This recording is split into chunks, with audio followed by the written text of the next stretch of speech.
Yeah. Yeah. So I do. Honey, I forgot the duck. Or I hope you vote for Republicans. He said that too. So what do we? Yeah, he said that as well. He probably got up. Yeah. I didn't know what he said, but I also wasn't alive in '81. So Yeah. so I can't remember it.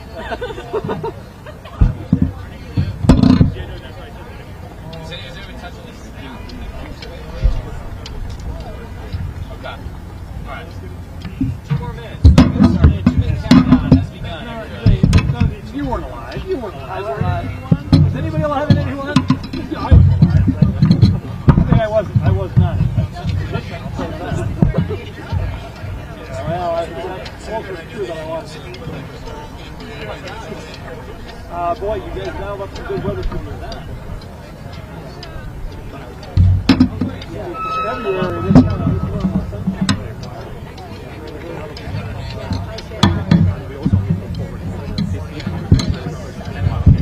yeah, what are the polls you're doing? Hong Kong. That's okay. If I just wanted to leave this guy here and record here, I think there's no problem. I think. Or don't allow the record. Sponsored strengths that I've experienced. So one thing we're trying to do is we're trying to kind of hide all of the cords. So, something basic in the shot. So if I can kind of do that, and then we're gonna move it this way so that we can tape it right here. Go. And hide it. Is that okay? Oh yeah. No. Maybe I can. No. Okay. Yeah, we need it in. I mean, I'm happy to tape it. I have some. Yeah, it's okay. Yeah, that should be good. Let me check the front. Yeah, where are you trying to connect that to? I don't know if that cord's gonna be long. Maybe I put the phone here. Yeah, that should be fine. I'm gonna definitely tape up the cord a little bit though. Yeah. I don't want to remember it. Trip on it if that's okay. Yeah. I just put the phone here. Yeah, that should be okay. You guys ready to get started? Yes, sir. Want to kick it? Neil, you ready? We're getting started. All So right. I think we can start. Great. Matt, are you cool getting started? If Richie comes, he comes. Yeah, it was like Richie and then him. This should. Okay. 不用弄高。 Play by ear. I'll play jazz. I also do. Yeah. Everyone's gonna speak. Yeah. Come on. Okay, are we all set up here? Don't be shy. There's no shyness. Come on in. Here, get Yeah. Don't hide yourselves. Don't hide your lantern under a bushel basket. Hey, come on up. Yeah, he's coming. He's on the way. Where's Francis? Do we have Francis? Francis. Where'd Francis go? Somewhere there. Oh, Francis! We need Francis because she's speaking. She's coming. So. Okay, perfect. You guys have what you need? You ready? Torian, what's up, man? Good to see you again. Double duty. All right. Well, thank you all for being here today. I'd like to begin with a quote. Our bodies are held captive, but our pursuit of freedom cannot be contained.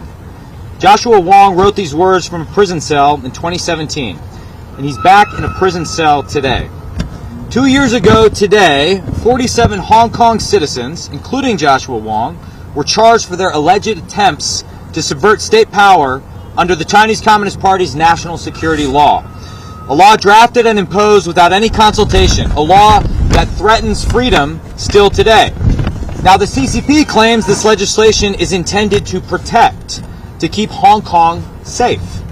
But in reality, it is a promise broken, a dismantling of the one country, two systems, a breach of China's international commitments, and yet another attempt by the Chinese Communist Party to shackle free minds. The 47 accused, well, what exactly did they do? They held a vote. They held a vote in an unofficial primary to pick candidates for Hong Kong's legislative elections. But for Beijing, this is already too much. In an authoritarian system like the CCP's, the only acceptable preferences are the state's preferences. All others, and those who hold them, have to be disappeared. The 47 include politicians, journalists, and academics. Some of their friends and fellow activists are here today with us, and we're going to hear their stories.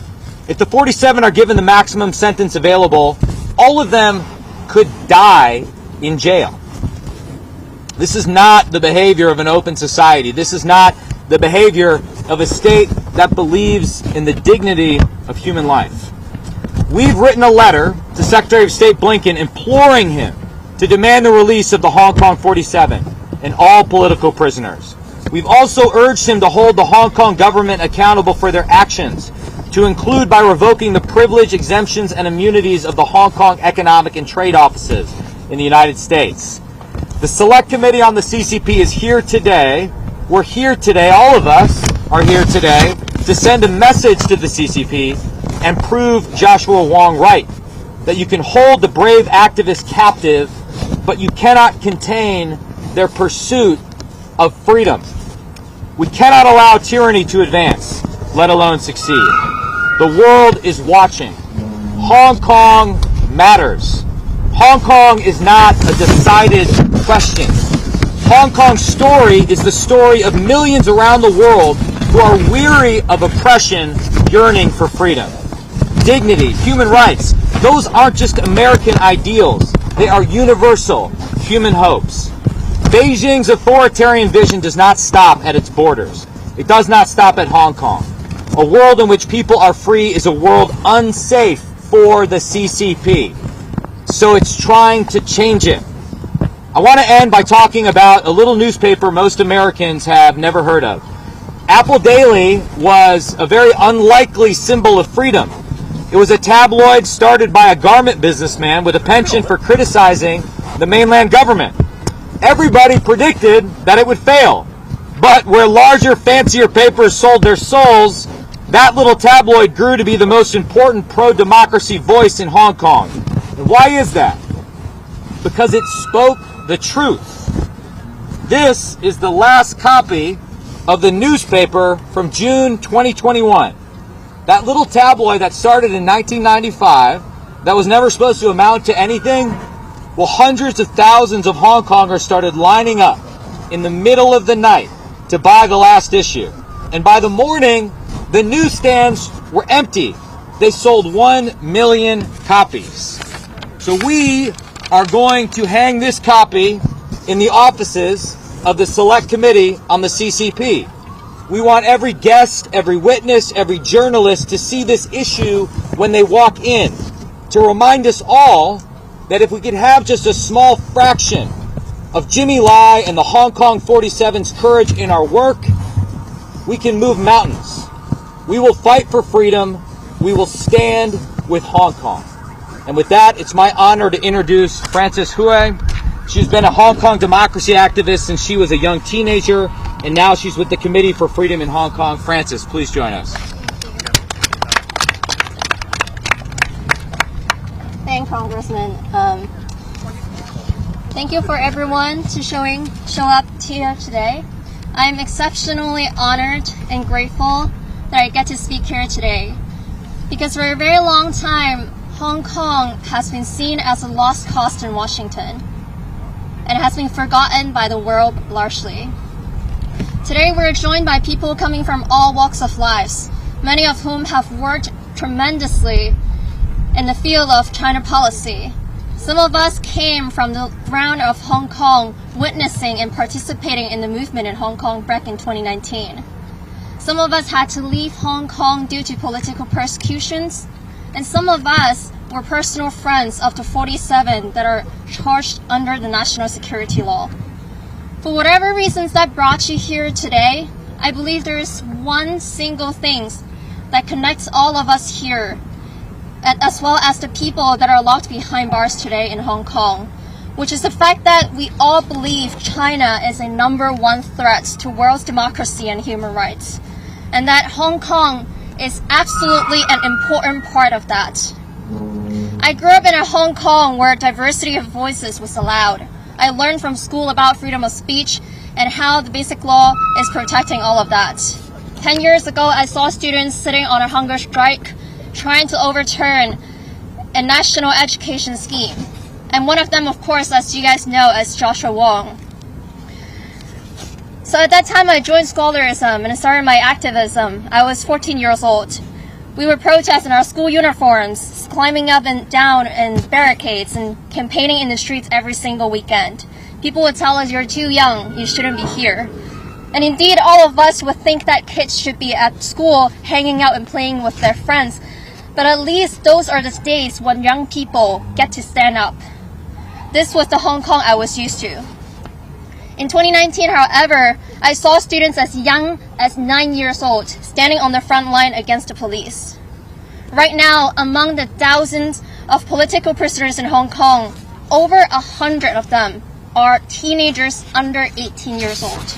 Over 100, with sentences as long as 5 years. The youngest, 13 years old. May I just ask everyone to let that number sink in and imagine how much they could achieve in that period of time in their childhood instead of being locked behind bars.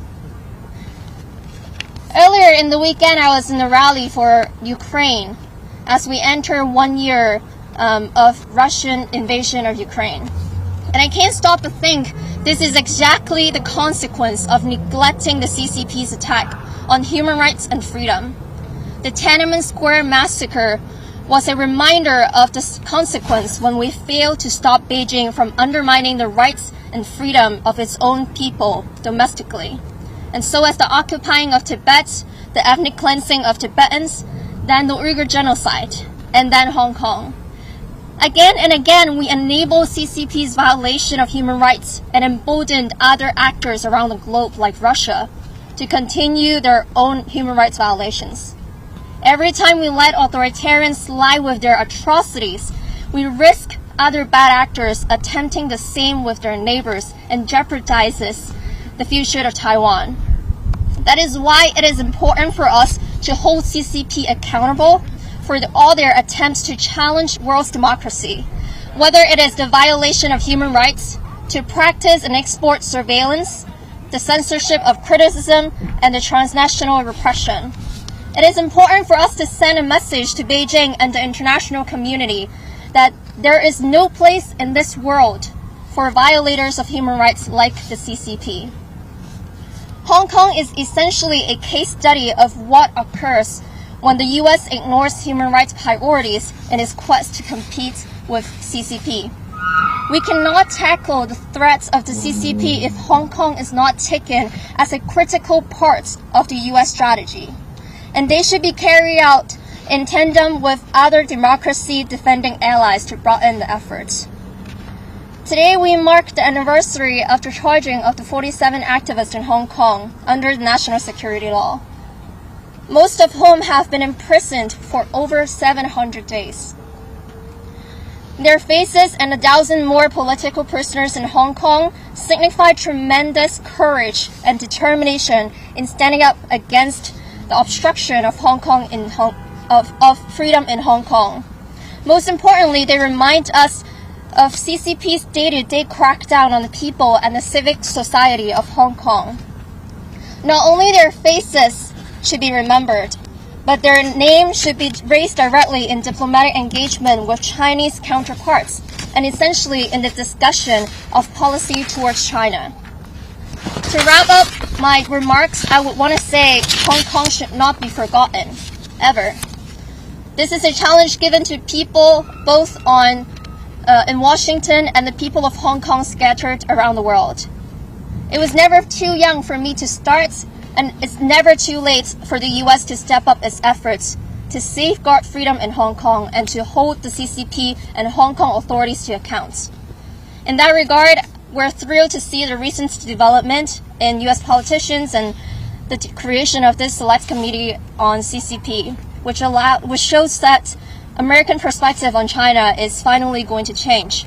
Therefore, we look forward to seeing the work of the committee led by Congressman Mike Gallagher, and will be in full support of the committee in advancing US policy toward China. Thank you. Thank you so much, Francis. Thank you so much. Appreciate it. Well said. Well said. I commented that the weather was nice, and she said it's cold for a Hong Konger. I said it's very warm for a Wisconsinite.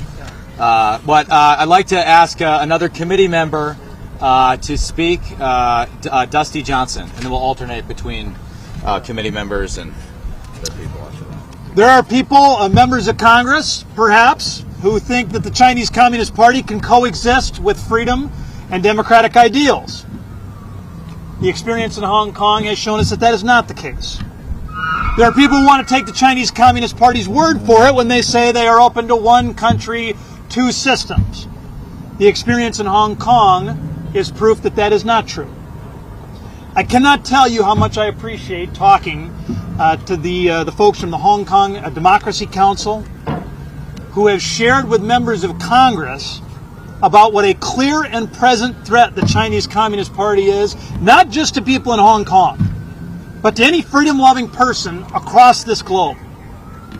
A threat to freedom and democracy anywhere is a threat to freedom and democracy everywhere. And I want to thank both Raja and Mike, the chair and the ranking member of the Select Committee on China, because they are going together in a bipartisan way, going to be elevating the decades, the pattern of aggression that the Chinese Communist Party has shown toward democracy and human rights. I want to thank you all for coming to tell your story today. Thank you. Appreciate it. Thank you, Dusty. Appreciate it. And now I would like to introduce Sonny Chung, who was a driving force behind legislation that was passed in the Trump administration, a Hong Kong democracy activist, and I believe there's an active warrant still out for your arrest, Sonny. So please join us at the stage here today. You won't get arrested here. Thank you. Thank you all. Thank you for coming today and showing support for Hong Kong. I would like to first thank you, the committee, to host such a timely event regarding the Hong Kong 47. I'm also an elected candidate in the primary election along with the 47, but I'm lucky enough to flee Hong Kong and stand in front of you to talk about this case and the implication from Hong Kong. I stand before you today to talk about the issue that not only captures the attention of the world, but has serious implications to the United States and its values. This is not just a story about one city or one country. This is a story about the future of freedom and also the human rights globally. Against the backdrop of this mass arrest, there are actually three implications I would like to address. First of all, we should not easily believe CCP will conform with rules and orders. Xi Jinping is a strong believer of Machiavelli. They both emphasize the importance of power and the importance of achieving one's goal with all the necessary means, including unethical and immoral ones. In the case of 47, my friends are detained for more than 700 days. For now, and when asked, the prosecutor cannot even provide evidence after 700 days. What does that mean? It means if CCP is determined in love, they will by all means to erase the whole political opposition in Hong Kong. They even conducted espionage activities by sending spies to double-cross our political leaders and try to infiltrate our social movement and provide intel to the CCP. Therefore, we cannot trust an unreliable counterpart like China. The spy balloon crisis, the escalating cross-strait relation, and also the increasing control of CCP over international organizations, all this share the same story that they have the tendency to break the promise instead of promising it, destabilizing the status quo instead of protecting it. What happened in Hong Kong will happen on the American soil and everywhere right now. Secondly, Xi Jinping is building CCP supremacy in the region. In Hong Kong, my 47 friends and I were trying to run for office. We just had a very good chance to become a de facto majority in the institution. to decide, to determine the future of Hong Kong. However, CCP couldn't tolerate that. They arrested all the leaders in Hong Kong to prevent us from becoming the majority. Beijing claims that they embrace cooperation, they embrace competition. Instead, they actually opt for destruction, and also they opt for domination. Nothing is allowed to threaten their supremacy in the region. That is also why they prevent Taiwan to become a de facto state. This is why they deter the US presence in the Western Pacific. There is no popular or multipolar system for them. There is no win-win scenario for them. The only win they accept is a CCP victory. What happened in Hong Kong will sooner happen on American soil. The last implication is that Beijing needs to face consequences before it's too late. Many people have warned us the rise of CCP before, but not until the fall of Hong Kong, a cosmopolitan having more than 100,000 Americans living there, then people realize how aggressive CCP is. The international community failed to notice about the threat of CCP, and the United States is the only country that really sanctioned Hong Kong and Chinese officials trying to hold them accountable. However, this is not enough.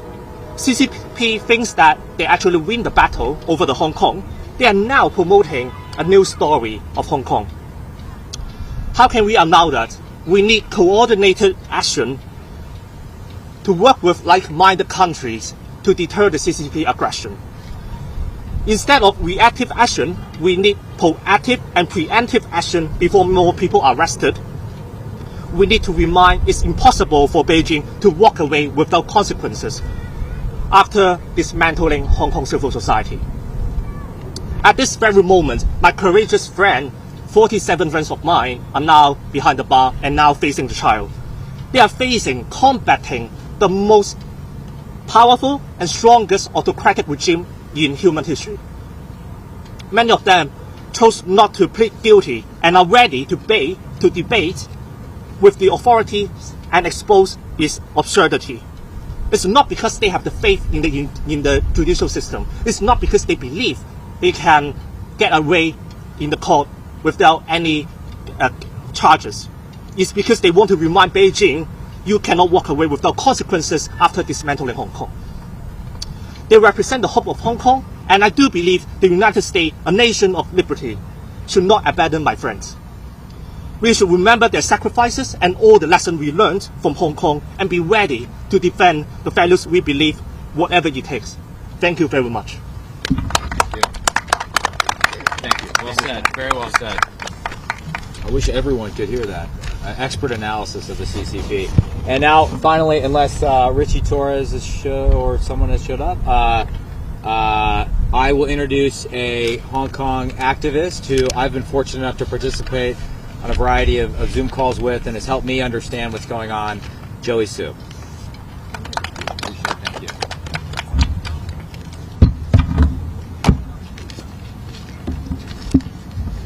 Good afternoon, everyone. The United States have demonstrated its unwavering and bipartisan support to the people of Hong Kong, and also to supporting the values of freedom and democracy. And the Select Committee itself is a prime reflection of that.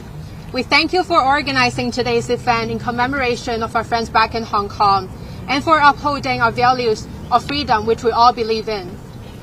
Many of you might know me as a human rights activist who organized on-the-ground protests and also international advocacy efforts back in Hong Kong during our pro-democracy movement back in 2019.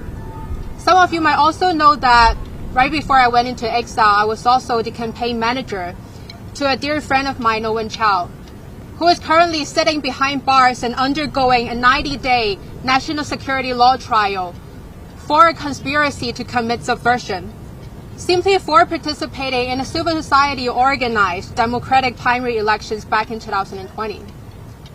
I still remember so distinctly it was 2 years ago, after a long working day with meetings with different congressional offices explaining situations in Hong Kong, that I received a one-worded message from a former campaign staff. He said, "Arrested." Immediately I knew that Owen was arrested. But at that moment, what I did not know was that it was not just Owen. It was 47 of Hong Kong's most influential, most prominent pro-democracy leaders who were arrested.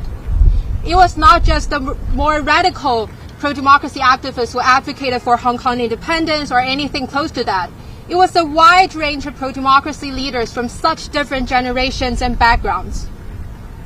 You see people like veteran journalist Claudia Mo, to renowned non-violent protest leaders like Joshua Wong to Lester Shem, and then to respected academics and legal professionals like Benny Tai. All of them became criminals overnight under the national security law. The CCP's intentions with the mass arrest cannot be more clear. They did not just want to silence the 47 pro-democracy activists in Hong Kong. They wanted to silence every single Hong Konger in Hong Kong who participated in the demonstrations, who thought about supporting the protesters in Hong Kong. They wanted to silence every dissident inside and beyond the soils of China, all across the world, even here on American soil. What we have been seeing is that with the national security law's extraterritorial reach, and with the Chinese Communist Party's ongoing, escalating transnational repression in the forms of secret police stations, community infiltration, online smear campaigns, or even physical harassment and attacks, none of us, even in exile, is safe. And with the recent spy balloon accident, we can see that the CCP's challenges to us, to the free world, is well beyond human rights. Under its national military civil future strategy, the CCP has been acquiring intellectual properties, key research, key information from researchers, scholars, private industries all across the world to fulfill its aim of becoming the world's most powerful country in not just the economic or political spectrums, but also in terms of military and beyond. And from the stories of Hong Kongers, Tibetans, Uyghurs to Chinese dissidents, I can say that our communities are the canaries in the coal mine that well illustrated the Chinese Communist Party's endless ambitions and aggressions. And the free world cannot afford to ignore our plight. We hope to see a continuous bipartisan effort from the government, from the free world, to continue establishing, formulating an extensive, comprehensive whole-of-government approach, to head a strategic competition with the PRC, and also to continue advocating for and advocating with us until the release of every single one of our peers. And to conclude, I would like to share with you a quote from my friend Owen. He wrote this before his 90-day national security trial, which began earlier this month. Evil always wreaks more havoc when the forces of good have been weakened. So let us latch onto that and hold fast. I have no doubt that if they were to choose again, they would step up to fight for Hong Kong, to fight for the values that we believe in without any hesitation. And I believe that if we were to choose again, people like me and Sunny and so many among here who already went into exile would choose to do it for our friends again, without any doubt. So I ask everyone here today, and those who are watching from online, to continue standing with us, to continue to be that force of good, to continue to latch on that belief and our common values, and continue supporting Hong Kong. Thank you. Well, with that, tonight at 7 p.m. in the Cannon Caucus Room, the Select Committee on the CCP is going to be holding its first hearing entitled The Chinese Communist Party Threat to America. What we're trying to convey to our colleagues and the American people is why they should pay attention to and care about the threat posed by the CCP. Why this is something that all Americans should be concerned about. Why this is not just an over there problem, it's a right here at home problem. And today, from those who have dealt directly with the threat, you've heard why. This is an important message that we on the committee are going to be carrying going forward. And so I want to thank all of my friends who are here today. I want to thank all of you for coming out to this event. And with that, we're happy to answer any questions that you have. Sir. If the Hong Kong government continue to violate the human rights, what type of action we can take? Some doing business in Hong Kong? Do you think this is viable? I think there's a variety of actions we can take that range from sort of the intellectual to the practical to the strategic.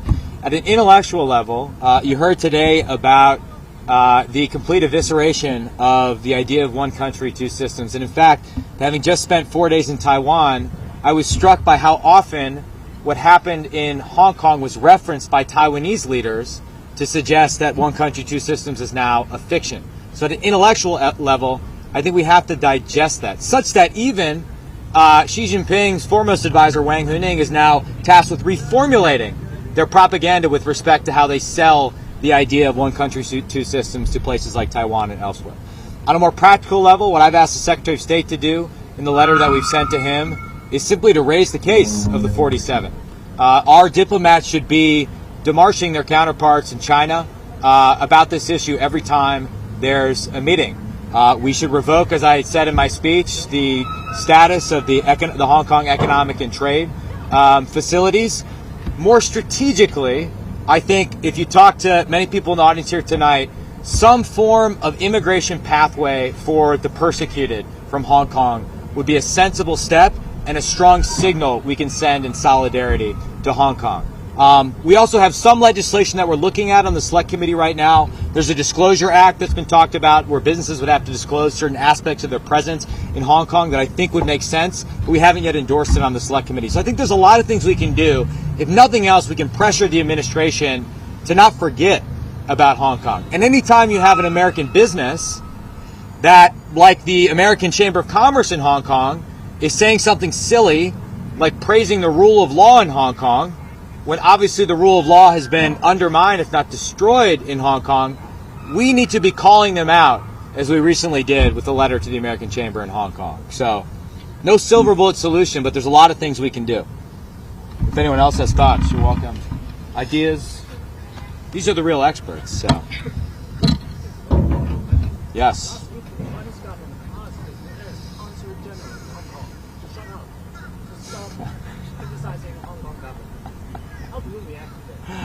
I'm not surprised. What we're dealing with in the CCP is a bunch of bullies. The whole idea is to intimidate us, to instill fear in us, so that we back down. And they do it in a variety of means, right? Whether it's using economic coercion to instill fear in American businesses and threaten the loss of market access, whether it's incursions into Japan or Taiwanese ADAs. It's designed to instill fear. It's what President Tsai called cognitive warfare.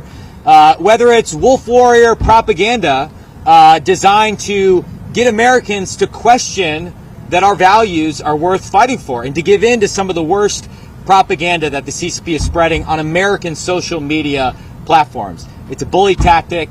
It's the behavior of something that looks far more like the mafia than it does like a respectable state. And so this is something we're hoping to expose in the Select Committee on the CCP's work. Above all, we can't give in to that feeling of fear. We have to stand up for our sovereignty here in America. We have to stand up for our values here and abroad. And we have to stand with our friends in Hong Kong, in Taiwan, and all around the world where people are feeling that fear as a result of this coordinated campaign of transnational repression. Other questions? Going once? Going twice? You guys have anything else you want to add? Well, thank you all again for being here today, and please come to our hearing later tonight at 7 p.m. and look forward to following up with all of you. Thank you so much. Appreciate it. Thank you. Appreciate it. Thank you. Yeah, thank you for doing this. Thank you, Joe. I appreciate it. Yeah, thank you guys. Thank you. Great words, everybody. My gosh. We need to transcribe everything and put it into an essay. That's right. That's good. We can. So I can keep this, right? So we can display it? Is that right? Okay, good. I bent it. That's not good. I heard that you guys already have a plan to put it. Yeah, indeed. Indeed. Can I get a picture? Of course, yes, of course. Yeah. Okay. Should we get the Capitol in the background, or what's better? Yeah, let's do that. Yeah. Okay. All